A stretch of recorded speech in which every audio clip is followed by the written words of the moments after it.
In this episode, we focus on a part of governance that many beginners overlook because it sounds like internal housekeeping, yet it often determines whether governance can be trusted during the moments that matter most. When an organization says it has governance, leaders and auditors will eventually ask a simple question. Can you prove it works consistently, or is it more like a set of intentions that varies depending on who is involved? Quality assurance in governance is the discipline of checking that governance processes are performed as designed, produce consistent outputs, and leave evidence that can be reviewed later. Without quality assurance, governance becomes fragile because small variations accumulate, decisions become harder to trace, and controls that looked strong in policy become weak in practice. With quality assurance, governance becomes reliable because the organization can detect process drift, correct errors early, and demonstrate that decisions were made with appropriate oversight. The goal is to understand how quality assurance keeps governance processes both reliable and auditable, meaning predictable in operation and provable through evidence. Before we continue, a quick note. This audio course is a companion to our course companion books. The first book is about the exam and provides detailed information on how to pass it best. The second book is a Kindle-only ebook that contains 1,000 flashcards that can be used on your mobile device or Kindle. Check them both out at cyber.author.me in the Bare Metal Study Guide series. A good place to begin is defining what quality assurance means in the context of governance, because it is not the same as testing software or inspecting products. Quality assurance here means building confidence that governance processes consistently produce outcomes like clear decisions, consistent risk treatment, proper approvals, and traceable records.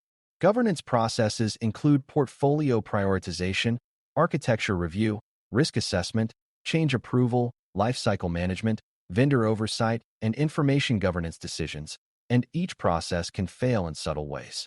A process might be performed, but performed inconsistently, such as applying stricter review to one team than another. A process might be performed, but performed without the required evidence, such as approving a risk exception without documenting justification. A process might be performed, but performed too late, such as reviewing a vendor after data has already been shared. Beginners often think these issues are minor paperwork problems, but they are governance integrity problems because they reduce reliability and increase exposure. Quality assurance is the system that checks for these integrity issues before they become costly findings or operational failures.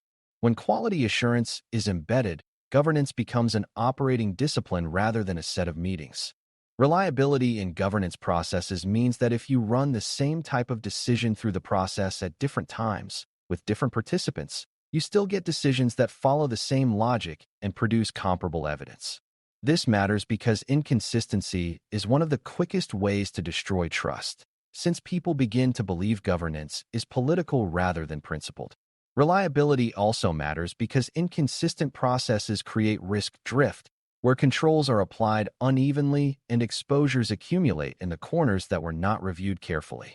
A reliable governance process has clear criteria, clear roles, clear inputs, and clear outputs, and quality assurance validates that these elements are present in practice. Beginners sometimes assume reliability comes from writing a good policy, but policy is only the design, while reliability comes from execution and verification. Quality assurance is that verification. It also supports efficiency because when processes are reliable, teams waste less time redoing decisions, correcting documentation, or arguing about what governance requires. Reliability is therefore not only about compliance, it is also about speed and predictability. Auditability is the ability to show evidence that governance decisions were made appropriately, with traceable reasoning, clear approvals, and consistent adherence to defined controls. Auditability is often misunderstood as something done only for external auditors, but in governance, it is also for internal accountability and learning. When decisions are traceable, leaders can review why a decision was made, what risks were accepted, and what conditions were attached, which helps when priorities change or when incidents occur. Auditability also protects the organization because it can demonstrate due diligence, which is essential during regulatory inquiries, contract disputes, or post-incident investigations. Beginners might think auditability means producing massive documentation, but auditability is mainly about producing the right evidence consistently and making it easy to find. Quality assurance ensures that evidence is complete, consistent, and tied to decisions, so auditability does not depend on individual memory. When auditability is strong, governance can be defended and improved because decisions can be reviewed objectively. This reduces the chance that governance becomes a story told by whoever speaks loudest. A practical quality assurance approach starts by defining what good looks like for each governance process, not in abstract terms, but in specific expected outputs and evidence. For a portfolio decision, good evidence might include documented value reasoning, risk considerations, constraints, and approved prioritization. For an architecture review, good evidence might include alignment to enterprise patterns, identification of key dependencies, and documented exceptions with review dates. For vendor oversight, good evidence might include risk assessment results, agreed controls, and performance reporting expectations. The idea is that each process has a minimum evidence set that must be present to consider the process executed properly. Beginners often assume minimum evidence sets create bureaucracy, but minimum evidence sets actually simplify work by clarifying expectations and reducing rework. If teams know what is required, they can prepare consistently and pass through governance faster. Quality assurance then checks whether those evidence sets exist and whether they are complete and coherent.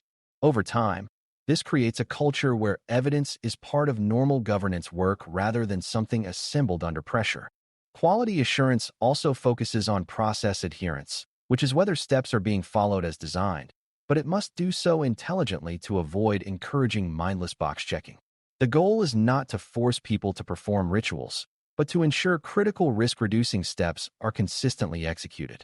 For example, if a process requires risk acceptance for an exception, quality assurance ensures risk acceptance is actually documented and approved by the right authority, not simply referenced verbally.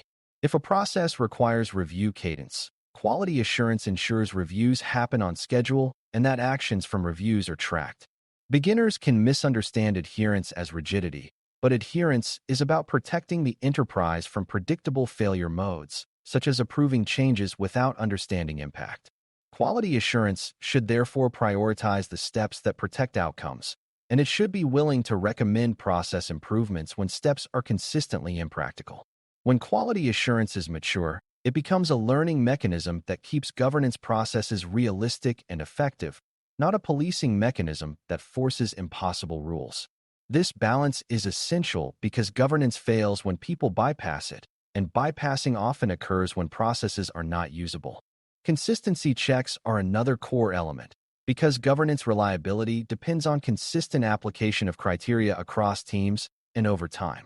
Inconsistent decisions can happen because different reviewers interpret standards differently, or because some teams receive informal shortcuts. Quality assurance can detect inconsistency by comparing similar decisions and looking for unexplained differences, such as similar risk issues being treated differently without justification. Beginners might assume inconsistency is unavoidable, but governance aims for consistent logic, not identical outcomes, because different contexts can justify different decisions. The key is that differences should be explained and documented, so they can be defended and learned from. Quality assurance helps by identifying patterns of inconsistency and driving clarification of standards or training of reviewers. It can also reveal systemic bias, like one group being scrutinized more heavily than another, which can undermine trust and encourage bypass behavior.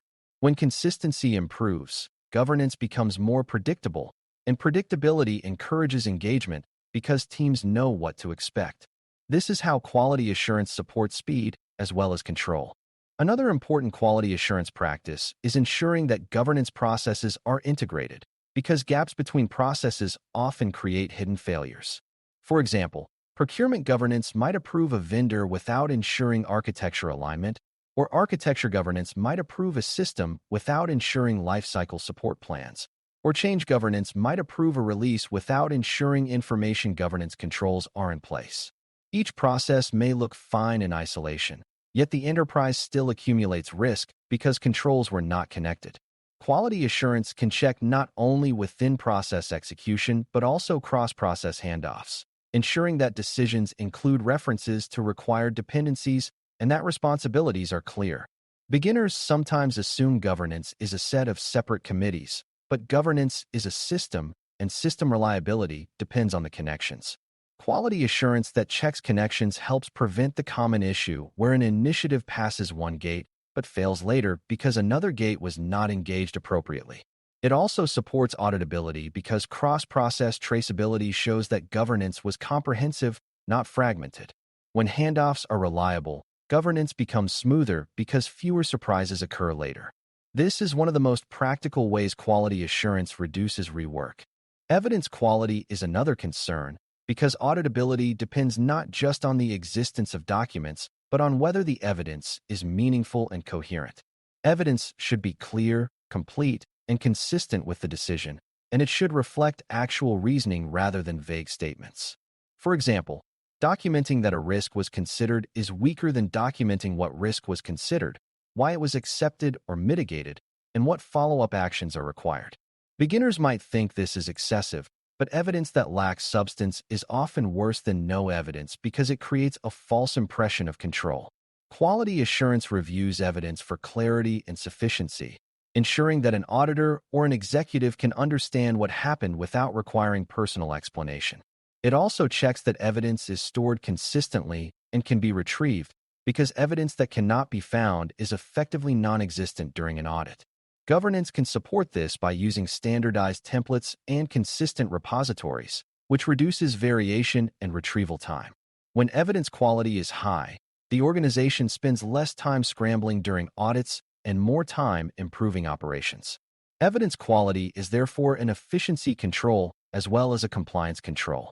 Quality assurance must also address timeliness, because governance evidence created after the fact is less credible and less useful. If a risk decision is documented after a system is already live, it looks like retroactive justification rather than deliberate governance.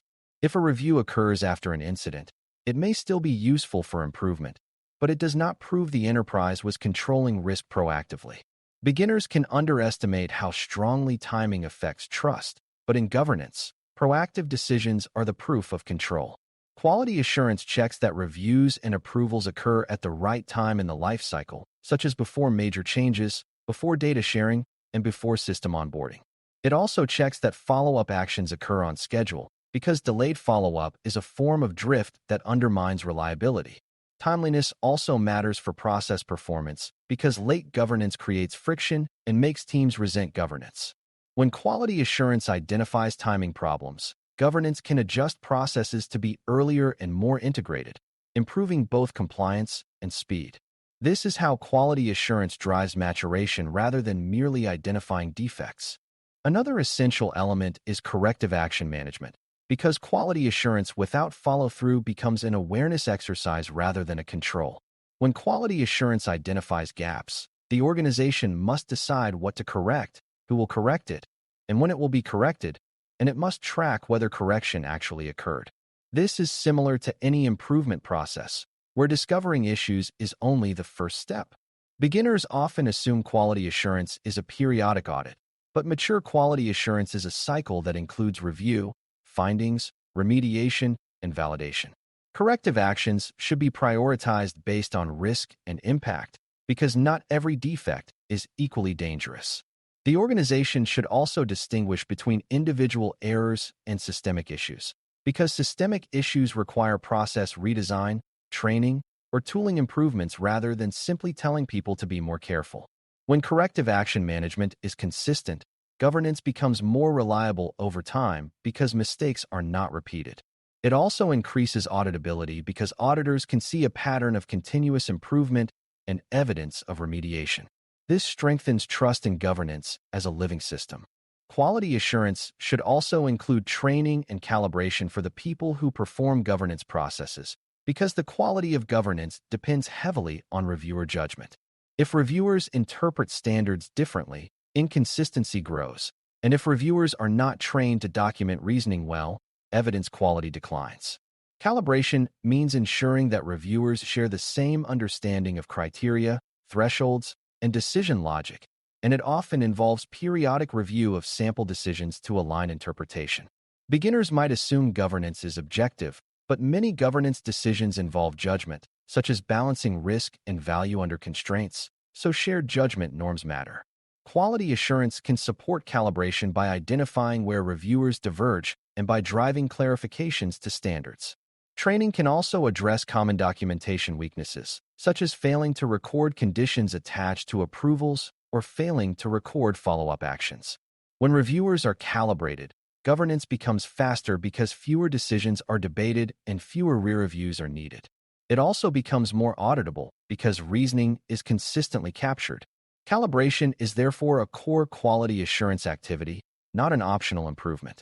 Finally, quality assurance should be presented to the organization as a support function that strengthens governance reliability, not as an enforcement threat that encourages hiding. If teams fear quality assurance, they will avoid transparency, which reduces visibility and increases risk. A healthy approach frames quality assurance as protecting teams by ensuring processes are clear, usable, and consistent, and by catching issues early before they become incidents or audit findings. This includes celebrating improved process quality and showing how quality assurance findings lead to process improvements, not just to criticism. Beginners might not expect this cultural factor to matter, but culture determines whether evidence is honest and whether drift signals are surfaced early. When quality assurance is trusted, it becomes easier to correct issues because people participate rather than resist. It also strengthens executive confidence because leaders can trust that governance is being checked and improved. When quality assurance is adversarial, governance becomes performative and audits become stressful, which undermines the purpose. A supportive quality assurance posture creates a more mature, resilient governance environment. As we close, building quality assurance that keeps governance processes reliable and auditable means designing checks that validate consistent execution, meaningful evidence, and timely decision-making across the full governance system. Quality assurance defines what good looks like for key processes, verifies adherence to critical steps, detects inconsistency and drift, and ensures evidence is clear, retrievable, and aligned to decisions. It strengthens governance reliability by improving predictability and reducing rework, and it strengthens auditability by creating traceable proof that governance is deliberate rather than accidental. Most importantly, it includes corrective action management and calibration, so findings lead to improvement rather than repeating defects. For brand new learners, the key takeaway is that governance credibility depends on evidence and consistency, and quality assurance is the discipline that protects both. When quality assurance is embedded and supportive, governance becomes a reliable operating system for decision-making, one that leaders can trust and auditors can verify without the organization scrambling. That reliability is what turns governance from a theory into a sustained enterprise capability. Thanks for listening. For more audio courses, daily newsletters, and more, please visit baremetalcyber.com.